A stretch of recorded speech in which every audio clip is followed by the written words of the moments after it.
তা আমি যখন পিছনে একটু খেয়াল করলাম যে এই দুইটা ছেলে আমাকে এত কেন ফলো করছে, আমার কোনো ছেলে বন্ধুও ছিল না, ছেলে ফ্রেন্ডও ছিল না। এখন ব্রিজ হয় না আমাদের বাড়ি, মানে আমার বাসা হচ্ছে তারাবোতে, ড্যামরা তারাবো। তখন আর কি ব্রিজ হয় না, এখন অলরেডি ব্রিজ হয়ে গেছে। তখন আমাকে নৌকা পার হয়ে আমাকে স্কুলে যেতে হতো।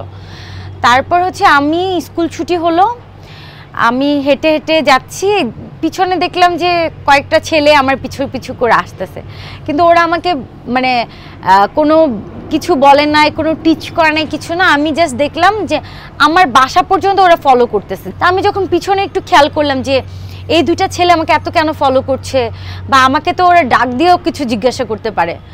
দেখলাম যে না, ওরা আমাকে কিছু জিজ্ঞাসা করতেছে না, কিছু না, জাস্ট ওরা আমার বাসা চেনার জন্য ফলো করতেছে। তো আমি গিয়ে কী করলাম, আমার বাসায় না ঢুকে আমি যেখানে প্রাইভেট পড়তাম, যে টিচারের বাসায়, আমি ডাইরেক্ট টিচারের বাসায় গিয়ে ঢুকছি। তো স্যারকে গিয়ে বললাম, স্যার আমাকে দুইটা ছেলে স্কুল থেকে শুরু করে আমার বাসা পর্যন্ত চলে আসছে, ওরা মনে হয় আমার বাসা চেনার জন্য আসছে, আপনি একটু ওদের সাথে কথা বলেন। পরে ওরা আবার গেটের বাইরে দাঁড়ায় আছে। পরে ওরা ভাবছে এটা আমার বাসা, কিন্তু এটা আমার বাসা ছিল না, ওটা ছিল আমার টিচারের বাসা। পরে ওরা স্যার বের হয়ে ওদের সাথে কথা বললো যে কি ব্যাপার ভাই, আপনারা কেন এরকম পিছনে পিছনে আসছেন। বলে কি যে আমার একটা ছোট ভাই আছে, তাকে বিয়ে করাবো, হ্যাঁ, তার জন্য মেয়ে খুঁজতেছি, মেয়েটা আমাদের অনেক পছন্দ হয়েছে, এখন এই জন্য আসছি, মানে যদি আপনারা মেয়েকে বিয়ে টিয়ে দেন তাহলে যদি জানান। পরে আমার স্যার বলতেছে, এই মেয়ের আপনার কাছে মনে হয় কি তার বিয়ের বয়স হয়েছে, সে মাত্র ক্লাস 6-এ পড়ে, তার তো এখনো বিয়ের বয়স হয়নি, আর যখন বয়স হবে তখনই করবো, আর এটা তো ওদের বাসা না, এখানে আমি ওকে টিচিং দেই, এটা হচ্ছে সে এখানে পড়ে, প্রাইভেট পড়ে, ওর গার্জিয়ানের সাথে কথা বলেন, কিন্তু আমার মনে হয় না মেয়ে এখন বিয়ে করবে।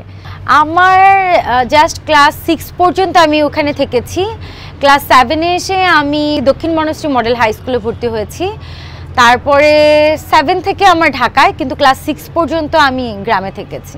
গ্রাম বলতে কি, রূপগঞ্জ তো এখন ঢাকার পাশেই, জাস্ট 15-20 মিনিট লাগে। বনশ্রীতে আমার ক্লাস 7 থেকে শুরু করে এখন অবধি আমি বনশ্রী, আফতাবনগর, মানে ঢাকাতেই আছি ক্লাস 7 থেকে। আমার এসএসসি আমি দিয়েছি ঢাকাতে, আমার ইন্টার দিয়েছি ঢাকাতে, অনার্স কমপ্লিট করেছি ঢাকাতে, মাস্টার্সও কমপ্লিট করেছি ঢাকাতে। আসলে আমি ছোটোবেলা থেকে না ছেলেদের থেকে অনেক দূরে, কারণ আমি জাস্ট স্কুলে যেতাম, স্কুল থেকে আসতাম, আর আম্মুর সাথে নাচের স্কুলে যেতাম, ছোটোবেলা থেকেই ছোটোখাটোভাবে নাটকের শুটিং করতাম, এই পর্যন্তই আমার সীমাবদ্ধতা। কিন্তু আমি এই যে ছেলে টেলে দেখা আমার লাইফে আমি এটা পাইনি।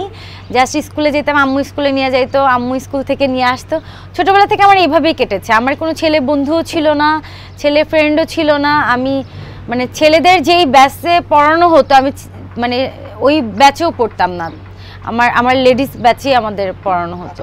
বনশ্রী হচ্ছে একটা আবাসিক এলাকা, তো ডিপেন্ড করে, ম্যান টু ম্যান ভ্যারি করে।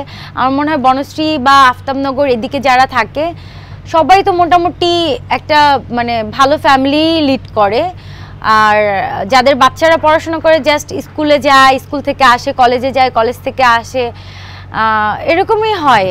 আর আলাদা পেশায় আমার কাছে মনে হয় যে ভালো খারাপ তো সব কিছু মিলিয়ে আছে, এটা ডিপেন্ড করে মানুষের উপর।